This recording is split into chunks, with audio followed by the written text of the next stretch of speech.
महाराज जी future को लेके बहुत चिंता होती है कि 5 साल बाद क्या होगा, जब मैं नौकरी अगर लगेगी नहीं होगा। महाराज जी कुछ चीजें हमारे कंट्रोल में ही नहीं होती। महाराज जी ऐसे में मन को, दिमाग को कैसे स्थिर रखें कि देखो, जब कल की भजन चिंता ना रहे। जब भजन करोगे तो कल की चिंता का भाव खत्म हो जाएगा। ना कोई फीस है, किसी से किसी तरह की कोई फीस, और ना कभी ऐसे मांगना है। जिस हम परमात्मा की शरण में है, वो जब इतने बड़े हमारे परिकर को पोषण कर रहा है, तो तुम्हारा पोषण क्यों नहीं होगा? तुम कल के लिए चिंतित क्यों हो? क्योंकि तुम्हें परमात्मा का आश्रय नहीं स्वीकृत है, तुमने भगवान को अपना मालिक नहीं माना। तो फिर जैसे जहाज ना हो और तैरना ना आता हो, फिर नदी में उसकी हालत क्या होगी, समुद्र में हालत क्या होगी उसकी, वैसी हालत है आप लोगों की। ना तो आपके अंदर ज्ञान है और ना भगवान का भरोसा है। तो अब ओवर थिंकिंग, भूत भविष्य काल का चिंतन, ये आपको तो परेशान करेगा ही करेगा।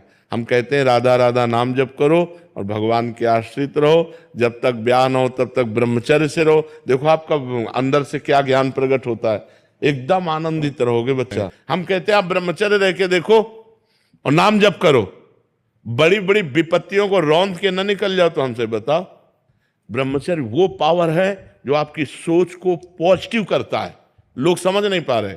और ब्रह्मचर्यहीनता जहां जैसे जैसे आती जाएगी, आपकी सोच निगेटिव होती चली जाएगी। निगेटिव सोच ही मृत्यु है और पॉजिटिव सोच ही जीवन है। अगर हमारा पॉजिटिव चिंतन है तो हम बहुत आनंदित रहेंगे दुख में भी। अगर निगेटिव चिंतन है तो सब सुविधाएं हैं लेकिन हम परेशान रहेंगे। अगर हम आज दहाड़ रहे हैं तो भगवान की शरण में और ब्रह्मचर्य से हैं, उससे हम दहाड़ रहे हैं, भगवान की शरण में और ब्रह्मचर्य से। वही तुम्हें सब नौजवानों को कहते हैं, तुम थोड़ा जिसे निकालने में इतना आनंद समझते हो उसको रोक के तो देखो, बहादुर बन जाओगे, माया पर विजय प्राप्त कर लोगे। हर विपत्ति, हर संकट को रौंदने की सामर्थ्य आ जाएगी।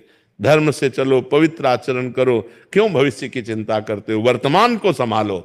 वर्तमान सही है तो तुम्हारा भूत भी पवित्र हो जाएगा और भविष्य भी मंगलमय हो जाएगा। वर्तमान गलत हो गया, भूत भविष्य की चिंता में मिनट को खो दिया। अगर इस मिनट में राधा बोलते, कृष्ण बोलते, हरि बोलते और पवित्र चिंतन करते तो तुम्हारा भविष्य भी ठीक हो जाता और तुम्हारा पूर्व जो बीता हुआ है वो भी अच्छा हो जाता।